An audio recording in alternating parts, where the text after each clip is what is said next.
이등병 달기가 쉬울까요? 어려울까요? 어렵습니다. 엄청 어렵습니다. 6주 동안 엄청 고생하며 훈련을 이수해야 주는 것이 이등병이에요. 오늘은 기독교의 별이 됩시다 라는 제목으로 하나님 말씀 함께 나눕니다. 모든 종교에는 경전을 갖고 있어요. 경전이란 것은 종교의 교리를 적은 책을 뜻합니다. 예를 들면 이런 것이죠. 불교에는 경전이 있죠. 일명 불경이라고 합니다. 불교의 불경은 석가모니와 그의 제자들의 가르침을 모아놓은 책이죠. 이에 따라 불교 신자들은 불경을 배우고 익히며 따릅니다. 그 결과 불자가 되죠. 다시 말해 부처의 제자 또는 부처의 아들, 딸들이 됩니다.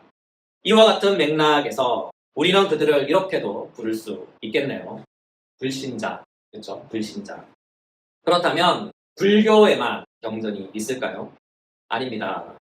종교라 불리는 모든 단체는 그들만의 독특한 정체성을 만드는 가르침인 경전, 다시 말해서 교리를 갖고 있어요. 가령 힌두교에는 힌두교인의 경전인 슈루티, 즉 계시된 경전과 스무리티, 즉 기억된 것의 경전이 있습니다. 또 이슬람교에는 꾸란이라 불리는 코란을 갖고 있죠. 이 밖에도 우리가 이단이라 칭하는 모든 유사 종교에도 교리가 있습니다. 참고로 교리가 없는 비인가 종교가 있어요. 우리는 그들을 이렇게 부르기도 하죠. 무속인 또는 샤머니즘이라고 부릅니다. 이들은 교리 자체가 없기 때문에 비인가 종교로 봅니다. 이 모든 것을 요약해 볼 때 교리는 그 종교를 특징 짓는 특징이며 그 종교를 믿는 이유와 근거와 가치 판단의 기준이 됩니다.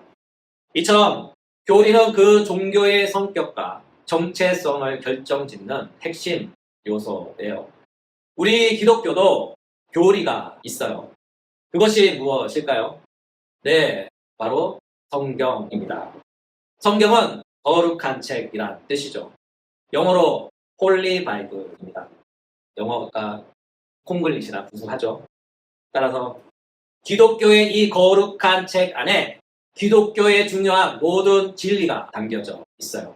다시 말해 기독교인을 기독교인답게 만드는 가르침과 기독교가 강조하는 믿음의 근거와 이 세상에서 기독교인은 어떠한 가치를 갖고 어떠한 기준으로 살아야 하는가 하는 이 모든 가르침이 성경 안에 담겨 있습니다. 우리는 그것을 교리라고 불러요. 사실이 이와 같기에 종교가 기독교라 말하면서 나는 교리에는 관심이 없어요 라고 말한다면 그는 사실상 이렇게 말하고 있는 거예요. 나는 기독교인이지만 기독교의 경전인 성경에는 전혀 관심이 없어요 라고 말하는 거죠. 다시 말해 나는 종교가 기독교이지만 기독교인은 아니에요 라고 말하는 것과 같습니다. 왜냐하면 모든 종교는 그 종교의 핵심 가치인 경전을 배우고 익히며 따르기 때문이죠. 그러므로 기독교인이라 하면서 그 자신이 정작 기독교의 경전인 성경을 배우고 익히고 성경의 가르침을 따르지 않는다면 솔직한 이야기로 그는 기독교인은 아닙니다. 여러분, 기독교인의 정의가 무엇인지 아십니까? 기독교인이란 예수 그리스도의 가르침을 배우고 그분의 가르침을 추종하며 그분의 가르침대로 살고자 애쓰는 사람, 힘쓰는 사람을 가리켜 기독교인이라고 부르는 거예요. 다시 말해 나의 믿음의 근거가 오직 성경이며 나의 생각과 가치관의 근거가 오직 성경이며 나의 삶의 기준이 오직 성경으로 통일된 사람, 그런 사람을 가리켜 기독교인이라고 합니다. 이 말을 들으면 혹자는 이렇게 말할 수도 있어요. 그 정도면 광신도 아닌가요? 네, 여러분. 광신도 아니에요. 광신도는요. 교리 없이 믿음만 있는 사람을 가리켜 광신도라고 하는 거예요. 다시 말해 이성적이지 않고 자기 생각만으로 가득 찬 사람, 내가 알고 있는 것이 전부 다인 사람, 신념만 가진 사람을 가리켜 광신도라고 하는 거죠. 내 생각만 옳고 다른 사람 생각은 다 틀린 거야. 내가 아는 것만 진리고 다른 것은 다 사익이야.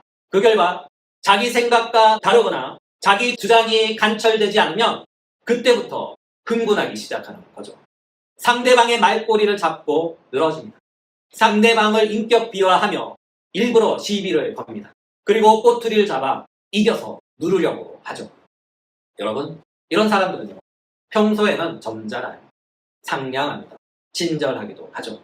그러나 민감한 이야기 해봐요. 급 변합니다. 특히 정치 이야기나 종교 이야기나 어떤 관심 있는 특정 이슈에 관한 이야기 등등 할 때 말이죠. 이분들의 특징은요, 남의 말을 잘 안 들어요. 자기 말만 합니다. 대화가 안 돼요. 꼭 벽 보고 이야기하는 것 같죠. 또한 모였다 하면 끝이 안 좋아. 상을 뒤집거나 꼭 싸우고 논쟁으로 끝납니다. 이런 사람, 여러분, 이런 사람들이 광신도입니다. 기독교인은요, 광신도가 아니에요. 왜냐하면 기독교인들은요, 듣는 사람들이에요. 배우는 사람들입니다. 합리적 이성을 가진 사람들이에요. 오직 그리스도의 가르침을 따르며 그분을 추종하긴 하지만 먼저 그들은 듣습니다. 그리고 배웁니다. 특히 교리를 배워요. 여러분, 교리를 어떻게 배울까요? 합리적 이성으로 배우잖아요. 그렇죠? 그것이 무엇인지, 그것이 왜 그런 것인지, 그 가르침들이 합당한 근거를 가진 것인지, 그것을 배울 때 우리는 생각하고 또 생각해보고 따져보고 또 따져보고 비판하면서 이 모든 사실들이 정말로 합리적 근거를 가진 진실이라는 것을 확신이 올 때 믿고 따르잖아요. 그렇죠? 우리는 그것을 신앙이 좋다라고 말하지 그것을 가리켜 강신도다라고 표현하지 않습니다. 여러분, 사도 바울을 보셔요. 사도 바울은요, 그 당시에 미쳤다는 소리를 들었어요. 사도행전 26장 24절. 바울이 이같이 변명하며 베스도가 크게 소리내어 이르되 바울아 내가 미쳤도다. 내 많은 학문이 너를 미치게 한다 하니. 그렇죠. 여러분, 사도 바울이 미쳤습니까? 아닙니다. 그는 지극히 이성적인 사람이에요. 그는 예수로 꽉 찬 사람입니다. 그는 성경으로 영이 꽉 찬 사람입니다. 그가 성경을 얼마나 많이 배웠으면 그리고 익혔으면 사람들로부터 미쳤다 하는 소리까지 들을까요? 그렇죠? 이와 같은 까닭에 우리도 예수에 미쳤다라는 소리를 살면서 한두 번쯤은 들어봐야 하지 않을까요? 그러나 그 미쳤다는 말이 광신도란 말은 아니에요. 성경에서 미쳤다라는 말은 그는 예수의 열렬한 추종자다 하는 그런 뜻입니다. 좀 더 고상한 표현으로 제자입니다. 여러분, 제자가 누구입니까? 스승을 열렬히 추종하는 자가 제자 아닌가요? 그 정도는 되어야 제자라 할 수 있죠. 따라서 우리의 열심은 제자로서의 열심입니다. 바로 예수님을 열심히 따르는 추종자입니다. 그러므로 기독교인은 바로 예수님을 열심히 따르는 추종자, 곧 예수의 제자들이에요. 따라서 우리는 앞으로 이렇게 말하면 안 되는 거죠. 나는 교리에 관심이 없어요. 오히려 우리는 그 반대로 말해야 됩니다. 나는 교리에 관심이 많아요. 교리를 더 열심히 배워야 합니다.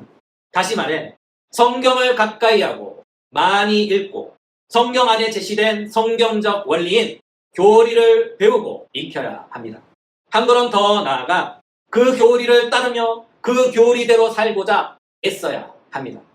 오늘 설교를 듣는 우리 모두는 기독교의 교리인 성경을 사랑하고 배우며 실천하는 참 기독교인이 되셨으면 참 좋겠습니다.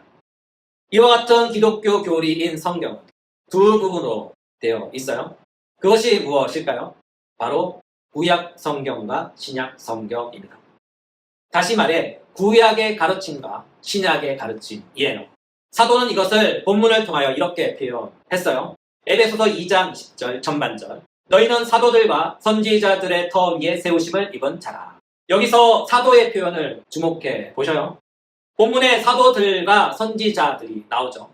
사도는 신약 시대의 사도들의 가르침을 대표하는 말이고, 선지자는 구약 시대의 선지자들의 가르침을 대표하는 말입니다. 먼저 사도들의 가르침부터 살펴봅시다. 초대교회에서 사도들의 가르침은 언제나 교리적 가르침을 뜻합니다. 사도행전 2장 42절, 그들이 사도의 가르침을 받아 서로 교제하며 떡을 떼며 오로지 기도하기를 힘쓰니라. 이 구절은 오순절 성령 강림 사건으로 말미암아 사도 베드로의 설교를 듣고 회개하고 그리스도 예수를 믿고 갓 태어난 그리스도인들이 예수님의 직속 제자들인 사도들의 목양을 받는 모습입니다. 다시 말해 그들은 복음 전도를 통해 기독교에 갓 입문한 초신자들이죠. 그들이 기독교에 입문해서 무엇을 했습니까? 바로 사도들로부터 가르침을 받았어요. 여기서 가르침에 해당하는 헬라어 단어는 디다케인데 이것을 영어로 독트린이라고 합니다. 다른 영어 번역본에는 teaching이라고 번역되어 있긴 하지만 헬라어 원뜻의 의미는 교리적 가르침을 가리킵니다. 다시 말해 기독교 신자들은 기독교 사회에 입문함과 동시에 사도들로부터 또는 교회 목사님들로부터 교리를 배웠어요. 이것은 선택사항이 아니라 필수사항입니다. 이것은 처음부터 그랬어요. 가장 먼저 교리를 배우고 그 다음에 성도 간의 친교를 나누고 연합의 성찬을 나누며 기도했습니다. 이것은 기독교의 영적 은혜의 질서입니다. 따라서 교리, 친교, 성찬, 기도는 교회의 본질적 활동에 해당됩니다. 이것은 기독교의 특징이죠. 사실이 이와 같기에 교회가 교회답고 교회가 거룩한 생기가 넘치며 교회가 영적으로 충만해지는 것은 바로 교리와 친교와 성찬과 기도가 균형잡혀 조화를 이룰 때입니다. 이를 달리 표현하면 활기 넘치는 교회, 건강한 교회, 성령 충만한 교회, 따뜻한 교회입니다. 우리 교회가 이런 교회가 되길 소망해 봅니다. 여튼 중요한 것은 바로 교리라는 거죠. 여러분, 교리와 설교는 같은 것일까요? 다른 것일까요? 어떤 면에서는 같긴 하지만 어떤 면에서는 다릅니다. 같은 점은 이것이죠. 하나님의 말씀을 가르친다는 면에서는 같습니다. 특히 성경적 원리를 가르친다는 점에서 같아요. 다시 말해 성경의 원리를 축출하여 배우고 삶에 적용하며 실천하는 면에서는 같습니다. 그러나 설교 안에는 다양함이 있어요. 설교는 때론 하나님의 뜻을 전달하는 일입니다. 그래서 하나님의 말씀을 있는 그대로 전하고 또한 하나님의 말씀을 통한 회개를 촉구하며 하나님의 백성으로서 하나님 백성답게 살도록 강권합니다. 이 안에 부드러운 설득도 있지만 때론 무서운 해초리 같은 강한 설득도 있어요. 또한 설교가 갖는 다양함 속에는 권면과 위로가 있죠. 위로가 필요한 자들에게는 위로를, 권면이 필요한 자들에게는 권면을, 설교를 통해 하나님의 권면과 위로를 전합니다. 반면에 차이점은 이것이죠. 교리는 특정 주제를 중심으로 전체적인 개념을 가르치며 정리합니다. 가령 이런 거예요. 하나님은 누구신가? 그분은 무엇을 하셨나? 또한 죄란 무엇인가? 우리가 어떻게 죄인이 되었나? 구원이란 무엇인가? 예수님은 누구신가? 예수님은 우리를 위해서 무엇을 하셨는가? 성령님은 누구신가? 그분은 무엇을 하시는가? 등등 이 모든 것을 주제별로 항목별로 자세하게 나열하고 가르치는 것을 교리라고 합니다. 또한 설교는 일방적이지만 교리는 쌍방적이에요. 설교는 하나님의 말씀을 전하는 시간이죠. 하나님의 말씀을 전한다는 것은 하나님의 말씀을 선포한다 또는 선언한다는 것이죠. 이와 같은 이유로 예배자는 하나님의 말씀을 듣고 들었다는 표시로 아멘으로 반응합니다. 이와 같은 까닭에 설교 시간에 질문을 할 수도 없고 질문을 해서도 안 되는 것이죠. 왜냐하면 설교 시간은 하나님의 말씀을 선포하는 시간이며 하나님의 말씀을 듣는 시간입니다. 반면에 교리 시간은 그 반대예요. 교리는 하나님의 말씀을 가르치지만 그 가르침이 잘 전달되었는지 확인하고 점검하는 시간도 같습니다. 따라서 교리 시간에는 묻기도 하고 따지기도 하면서 배움에 대한 궁금증, 의문들을 해소하는 시간들입니다. 이와 같은 까닭에 교리 시간에는 오히려 질문을 많이 해야 해요. 진행자가 귀찮아할 정도로 해야 합니다. 저 인간 이번 주 안 왔으면 좋겠다. 다른 교회 갔으면 좋겠다. 이런 마음이 들 정도로 귀찮아할 정도로 질문을 해야 합니다. 질문을 많이 하면 할수록 영적 갈급함, 목마름이 해소되고 영적 지식이 급성장하며 믿음에 있어 빠른 성장이 일어납니다. 이와 같은 이유로 교리 시간은 영적으로 자라며 성숙하는 시간이에요. 초대 교회 신자들은 기독교 사회에 입문하여 사도들로부터 이와 같은 그리스도에 관한 교리를 배우고 질문하면서 기독교에 관한 궁금증들을 빠르게 해소하고 그들의 믿음을 급성장시켰던 것이죠. 사도는 이것을 본문을 통하여 이렇게 말씀하셔요. 너희는 사도들과 선지자들의 터 위에 세우심을 입은 자라. 두 번째, 선지자들의 가르침이란 무엇일까요? 여러분, 선지자가 누구죠? 선지자의 가장 큰 특징은 하나님으로부터 직접 선택을 받아 하나님의 뜻을 가감없이 받은 그대로 전달하는 사람입니다. 다시 말해 하나님의 사자 또는 하나님의 대사입니다. 그리고 때론 그들은 하나님의 뜻을 하나님의 초자연적인 계시를 통해 그들이 받은 계시를 하나님의 영에 의해 직관적으로 이해하고 그것을 풀어서 설교했습니다. 이와 같은 이유로 구약시대에서 선지자들이 받은 말씀과 설교를 기록하고 묶어서 책으로 만든 것이 바로 오늘날의 구약성경입니다. 따라서 우리는 구약성경을 통해 하나님의 뜻과 그분의 가르침인 교리를 배웁니다. 그러므로 기독교는 사도들의 가르침 곧 신약성경과 선지자들의 가르침 곧 구약성경을 통하여 하나님의 가르침 곧 기독교 교리를 배웁니다. 오늘의 말씀을 마무리합니다. 여러분, 군인이 어떻게 만들어지는 줄 아십니까? 군에서 영장 보내고 영장 받으면 군에 입대시켜서 자대 배치하고 군복 주고 총 주고 그래서 군인이 될까요? 아닙니다. 군인이 되려면 최소 6주 동안 군사 기초 훈련 시간을 갖습니다. 6주 동안의 그 시간은 민간인에서 군인으로 다시 태어나는 중생의 시간입니다. 그때는 계급도 없어요. 계급 대신 번호가 주어집니다.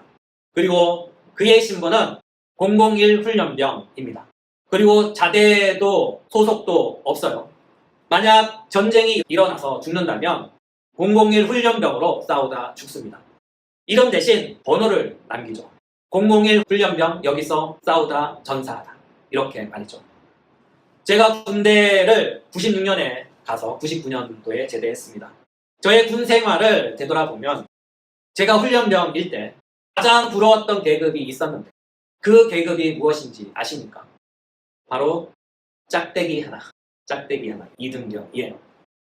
훈련병 때 2등병이 얼마나 부러웠는지 우리가 뼈 빠지게 6주 동안 훈련하는 이유가 바로 그 짝대기 하나 달기 위해서입니다. 군인은요 2등병부터 시작해요. 여러분 2등병 달기가 쉬울까요? 어려울까요? 어렵습니다. 엄청 어렵습니다.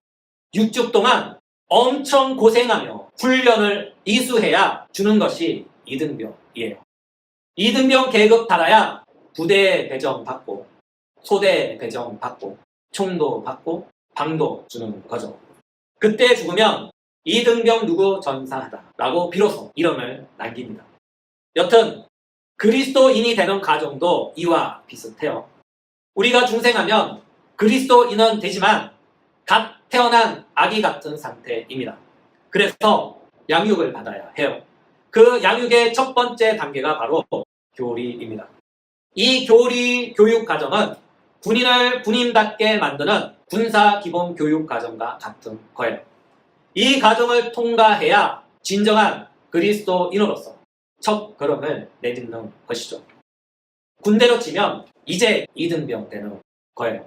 참 군대 생활이 이등병부터 시작하듯 그리스도인도 기본 교육을 이수해야 참 그리스도인으로서 그 출발을 하는 것이죠. 참고로 어떤 분은 이런 말을 들으면 속으로 욱하며 이렇게 말씀하실 수도 있어요. 나는 교리 교육은 받지 않았지만 주일마다 열심히 예배에 참석해서 예배 드렸고 신앙생활도 오래 했고 봉사도 많이 했어요. 이 정도면 저는 병장 아닌가요? 네, 이에 대한 대답은 이것입니다. 당신은 아직 이등병입니다. 당신은 아직 이등병입니다. 히브리서 기자는 말씀하셔요. 히브리서 5장 12절부터 14절. 때가 오래되었으므로 너희가 마땅히 선생이 되었을 터인데 너희가 다시 하나님의 말씀의 초보에 대하여 누구에게서 가르침을 받아야 할 처지이니 단단한 음식은 못 먹고 젖이나 먹어야 할 자가 되었도다. 이는 젖을 먹는 자마다 어린 아이니 의의 말씀을 경험하지 못한 자요 단단한 음식은 장성한 자의 것이니 그들은 지각을 사용함으로 연단을 받아 선악을 분별하는 자들이니라. 그렇죠. 따라서 믿음에 있어서도 갓난아기, 어린아이, 질풍노도의 사춘기, 푸른 청년기, 성숙한 노년기가 있다는 거예요. 다시 말해 기독교 믿음에 있어서도 훈련병, 2등병으로부터 시작해서 원스타, 투스타, 쓰리스타, 포스타, 그리고 원수까지 다 있다는 것이죠. 그러므로 기독교인은 그리스도의 가르침인 성경을 기초로 하여 배우고 익히고 따르는 그리스도의 영적 군사들입니다. 군인들이 시간이 지남에 따라 성숙도에 따라 진급하듯이 그리스도인들도 그리스도의 가르침인 성경을 기초로 하여 기독교 교리를 통하여 그들의 믿음이 성장하고 진급하여 마침내 그리스도의 장성한 분량에까지 나아가는 것입니다. 이와 같은 사실을 바로 알고 우리 모두는 기독교 기초 군사 교육을 잘 배우고 익혀서 믿음에 있어서 스타가 되시길 예수님의 이름으로 축복합니다.